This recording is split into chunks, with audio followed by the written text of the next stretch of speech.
স্বাগতম তোমাদের প্রিয় চ্যানেল অধ্যয়ন শুরু করার আগে বইটি খুলে রাখুন আর আমার সাথে পড়তে থাকুন। আমাদের এই ছোট্ট চ্যানেলটি সাবস্ক্রাইব করতে ভুলবেন না। চলুন শুরু করি। Peculiarities of the federal system contemplated under the ACT of 1935. The federal system proposed under the Act of 1935 was perhaps the most complex ever known in the history of federalism. It was an attempt to satisfy several diverse and contradictory interests at the cost of good federalism. 1935 সালের আইনের অধীনে বিবেচনা করা federal সিস্টেমের বিশেষত্ব। 1935 সালের আইনের অধীনে প্রস্তাবিত ফেডারেল ব্যবস্থা সম্ভবত ফেডারেলিজমের ইতিহাসে সবচেয়ে জটিল ছিল। এটি ছিল ভালো ফেডারেলিজমের মূল্যে বিভিন্ন বৈচিত্র্যময় এবং পরস্পরবিরোধী স্বার্থ চরিতার্থ করার প্রচেষ্টা। Ill-conceived federation. The federation under the Act tried to bring together two disparate elements: Indian states under the autocratic rule of the princes and British India provinces enjoying responsible government to some extent. Such a grouping was bound to be ridden with squabbles. অকল্পিত federation আইনের অধীনে federation দুটি ভিন্ন উপাদানকে একত্রিত করার চেষ্টা করেছিল: রাজকুমারদের স্বৈরাচারী শাসনের অধীনে ভারতীয় রাজ্য এবং ব্রিটিশ ভারতের প্রদেশগুলি কিছুটা হলেও দায়িত্বশীল সরকার উপভোগ করছে।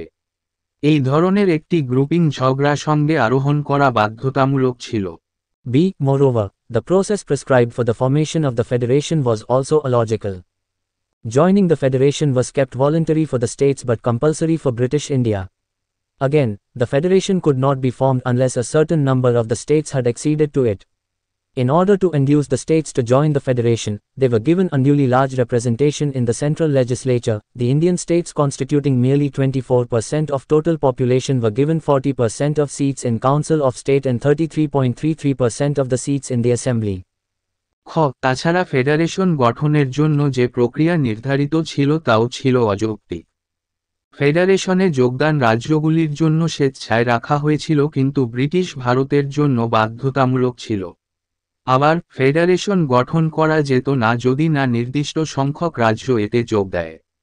রাজ্যগুলিকে ফেডারেশনে যোগদানের জন্য প্ররোচিত করার জন্য তাদের কেন্দ্রীয় আইনসভায় অযথা বড় প্রতিনিধিত্ব দেওয়া হয়েছিল।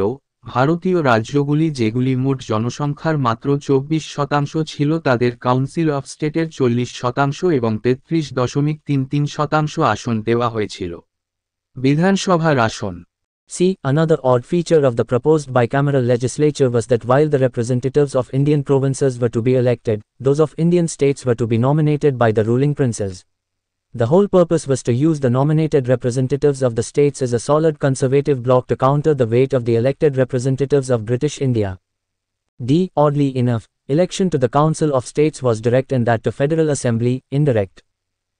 প্রস্তাবিত দ্বিকক্ষ বিশিষ্ট আইনসভার আরেকটি অদ্ভুত বৈশিষ্ট্য ছিল যে ভারতীয় প্রদেশের প্রতিনিধিরা নির্বাচিত হওয়ার সময় ভারতীয় রাজ্যগুলির প্রতিনিধিদেরকে শাসক রাজপুত্রদের দ্বারা মনোনীত করতে হয়। পুরো উদ্দেশ্য ছিল ব্রিটিশ ভারতের নির্বাচিত প্রতিনিধিদের ওজন মোকাবেলা করার জন্য রাজ্যগুলির মনোনীত প্রতিনিধিদের একটি শক্ত রক্ষণশীল ব্লক হিসাবে ব্যবহার করা।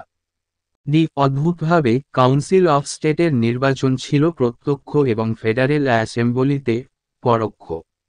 Instrument of accession. This document was devised to rope in the Indian states into the proposed federation. But it was not a uniform document and could vary from ruler to ruler, thus creating as many federal compacts as there were Indian states. There were some 600 princely states. যোগদানের উপকরণ। এই নথিটি প্রস্তাবিত ফেডারেশনে ভারতীয় রাজ্যগুলিকে দড়ি দেওয়ার জন্য তৈরি করা হয়েছিল, কিন্তু এটি একটি অভিন্ন নথি ছিল না এবং শাসক থেকে শাসকের মধ্যে পরিবর্তিত হতে পারে। এইভাবে ভারতীয় রাজ্যগুলির মতো অনেকগুলি ফেডারেল কম্প্যাক্ট তৈরি করা হয়েছিল, সেখানে প্রায় 600টি রাজকীয় রাজ্য ছিল। Dyaki at the center. The government at the center was not to be a fully responsible government. The principle of Dyaki introduced in the provinces under the Act of 1919 was now transplanted in the center. Important departments like defense, external affairs and lion's share of the budget were kept as reserved. The Governor-General had control over non-votable items, comprising about 80% of the budget.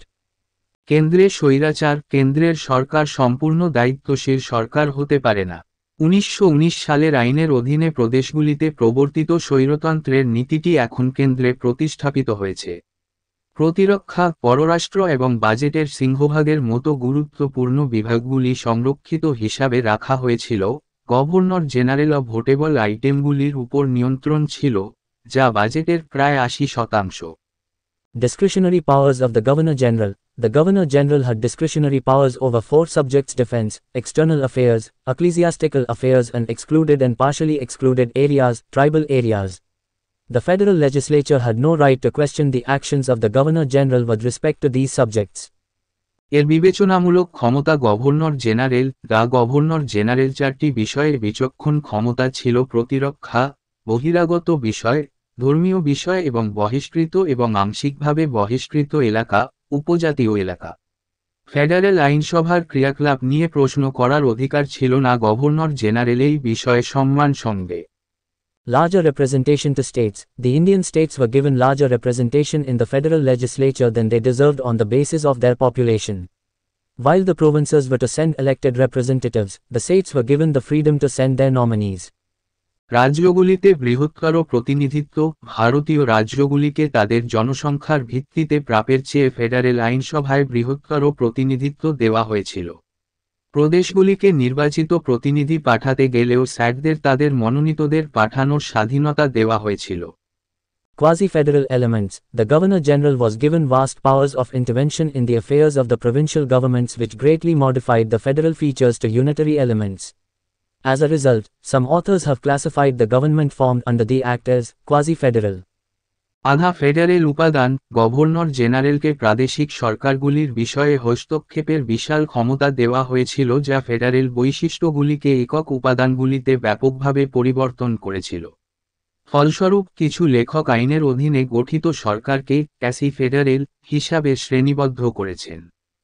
3 lists. The legislative powers were divided into 3 elaborate lists: the central, the provincial, and the concurrent lists. Residuary powers vested in the Governor General. The residuary legislative powers are normally located in the center or in the units. But under the Act of 1935, it was vested in the Governor General. The residuary powers in case of Indian states were vested in the rulers thereof. Thus, the powers vested in the Governor General made him the pivot of the entire constitution. 3টি তালিকা। আইন প্রণয়ন ক্ষমতা 3টি বিস্তৃত তালিকায় বিভক্ত ছিল: কেন্দ্রীয়, প্রাদেশিক এবং সমবর্তী তালিকা। অবশিষ্ট ক্ষমতা ন্যস্ত গভর্নর জেনারেল। অবশিষ্ট আইনি ক্ষমতা সাধারণত কেন্দ্রে বা ইউনিটে থাকে, কিন্তু 1935 সালের আইনের অধীনে এটি ন্যস্ত ছিল গভর্নর জেনারেল। ভারতীয় রাজ্যগুলির ক্ষেত্রে অবশিষ্ট ক্ষমতাগুলি সেখানকার শাসকদের উপর ন্যস্ত ছিল। সুতরাং ক্ষমতা অর্পিত গভর্নর জেনারেল তাকে সমগ্র সংবিধানের মূল কেন্দ্র করে তোলে। Criticisms of the ACT of 1935. Dominion status was not introduced by the Act of 1935. Thus, the Act was meant for the transition period from responsible government to complete independence, with the transition period not defined. 1935 সালের আইনের সমালোচনা। 1935 সালের আইন দ্বারা Dominion status প্রবর্তন করা হয়নি।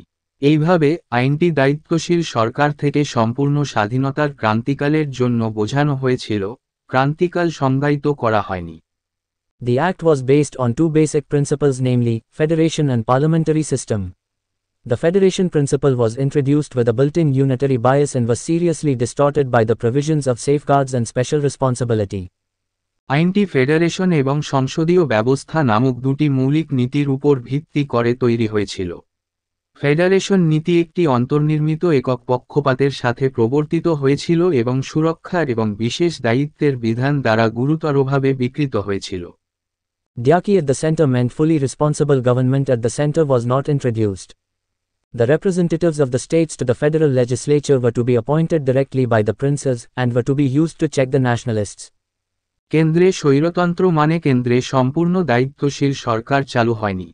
Federal আইনসভায় রাজ্যগুলির প্রতিনিধিদের সরাসরি প্রিন্সদের দ্বারা নিযুক্ত করা হতো এবং জাতীয়তাবাদীদের পরীক্ষা করার জন্য ব্যবহার করা হতো। Franchise still remained tied to property qualifications.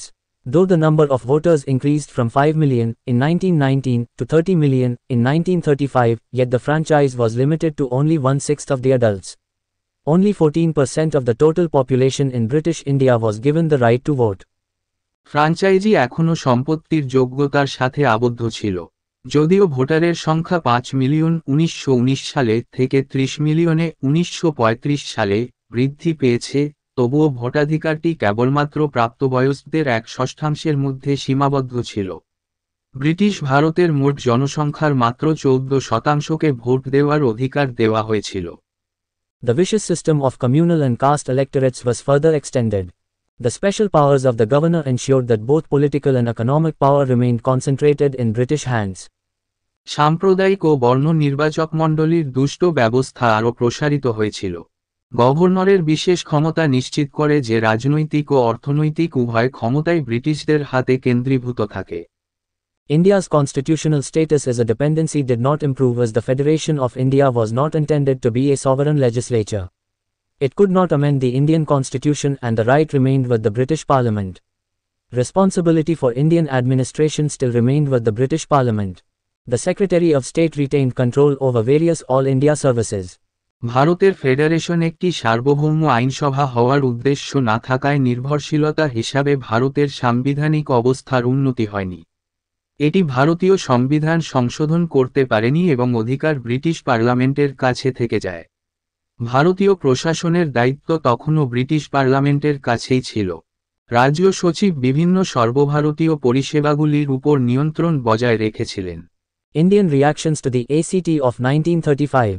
The Congress criticized and rejected the Act of 1935 and instead demanded the convening of a constituent assembly elected on the basis of adult franchise to frame a constitution for independent India. The Congress criticized the Act on the following grounds. 1935 সালের আইনের প্রতি ভারতীয় প্রতিক্রিয়া। কংগ্রেস 1935 সালের আইনের সমালোচনা ও প্রত্যাখ্যান করে এবং পরিবর্তে স্বাধীন ভারতের জন্য একটি সংবিধান প্রণয়নের জন্য প্রাপ্তবয়স্ক ভোটাধিকারের ভিত্তিতে নির্বাচিত একটি গণপরিষদ আহ্বান করার দাবি জানায়। কংগ্রেস নিম্নলিখিত ভিত্তিতে এই আইনের সমালোচনা করেছিল। Dominion status was denied and remained a distant dream. Provincial autonomy under the Act was placed under serious limitations. Safeguards and special powers were clever constitutional device to keep Indians from uniting and delay granting of complete independence. Though these provisions were made for transition period, the transition period itself was not defined. আধিপত্যের মর্যাদা অস্বীকার করা হয়েছিল এবং একটি দূরের স্বপ্ন ছিল। আইনের অধীনে প্রাদেশিক স্বায়ত্তশাসন গুরুতর সীমাবদ্ধতার মধ্যে রাখা হয়েছিল। সুরক্ষা এবং বিশেষ ক্ষমতা ভারতীয়দের একত্রিত হতে এবং সম্পূর্ণ স্বাধীনতা প্রদানে বিলম্ব থেকে বিরত রাখার একটি চতুর সাংবিধানিক যন্ত্র ছিল। যদিও এই বিধানগুলি ট্রানজিশন পিরিয়ডের জন্য করা হয়েছিল, তবে ট্রানজিশন পিরিয়ড নিজেই সংজ্ঞায়িত করা হয়নি। Universal adult franchise was not introduced. Property qualifications and separate electorates were criticized as violative of democratic right of the people of India. The Act did not represent the will and aspirations of the people of India. সর্বজনীন প্রাপ্তবয়স্ক ভোটাধিকার চালু করা হয়নি। সম্পত্তির যোগ্যতা এবং পৃথক নির্বাচকমণ্ডলীকে ভারতের জনগণের গণতান্ত্রিক অধিকার লঙ্ঘন বলে সমালোচনা করা হয়। আইনটি ভারতের জনগণের ইচ্ছা ও আকাঙ্ক্ষার প্রতিনিধিত্ব করেনি। While the representatives from British India were to be elected by the people, those of the states were to be nominated by the rulers. The nationalists demanded that the representatives of states should also be elected instead of being nominated. J. Nehru, the then Congress president, declared that with the new constitution, we are provided with a car, all brakes and no engine. British ভারতের প্রতিনিধিরা জনগণের দ্বারা নির্বাচিত হলেও রাজ্যের প্রতিনিধিদেরকে শাসকদের দ্বারা মনোনীত করতে হবে। জাতীয়তাবাদীদের দাবি ছিল যে রাজ্যগুলির প্রতিনিধিদেরও মনোনীত না হয়ে নির্বাচন করা উচিত। জে. নেহেরু, তৎকালীন কংগ্রেস সভাপতি, ঘোষণা করেছিলেন যে নতুন সংবিধানের সাথে আমাদের একটি গাড়ি, সমস্ত ব্রেক এবং ইঞ্জিন নেই। Liberals also criticized the Act, but were willing to make the reforms work as a step towards responsible government. The Muslim League also criticized the Act, but it was also ready to give it a chance. Jinnah denounced the Act as thoroughly rotten, fundamentally bad and totally unacceptable. উদারপন্থীরাও এই আইনের সমালোচনা করেছিল, কিন্তু দায়িত্বশীল সরকারের দিকে পদক্ষেপ হিসেবে সংস্কার কাজ করতে ইচ্ছুক ছিল। মুসলিম লীগও এই আইনের সমালোচনা করেছিল, তবে এটি একটি সুযোগ দিতেও প্রস্তুত ছিল। জিন্নাহ এই কাজটিকে পুরোপুরি পচা, মৌলিকভাবে খারাপ এবং সম্পূর্ণরূপে অগ্রহণযোগ্য বলে নিন্দা করেছিলেন।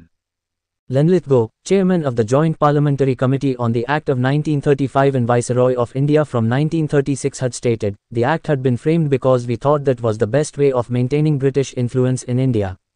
It is no part of our policy, I take it, to expedite in India constitutional changes for their own sake or to hurry the handing over of the controls to Indian hands." Linlithgow 1935 সালের আইন সম্পর্কিত যৌথ সংসদীয় কমিটির chairman এবং 1936 সাল থেকে ভারতের ভাইসরয় বলেছিলেন, অ্যাক্টটি প্রণয়ন করা হয়েছিল কারণ আমরা ভেবেছিলাম এটি ভারতে ব্রিটিশ প্রভাব বজায় রাখার সর্বোত্তম উপায়। এটা আমাদের নীতির কোন অংশ নয়। আমি মনে করি, নিজেদের স্বার্থে ভারতে সাংবিধানিক পরিবর্তন ত্বরান্বিত করা বা ভারতের হাতে নিয়ন্ত্রণ হস্তান্তরের তাড়াহুড়ো করা। এখানেই এই ভিডিওটি শেষ করলাম। পরবর্তী ভিডিওতে আমরা বাকিটা পড়ব।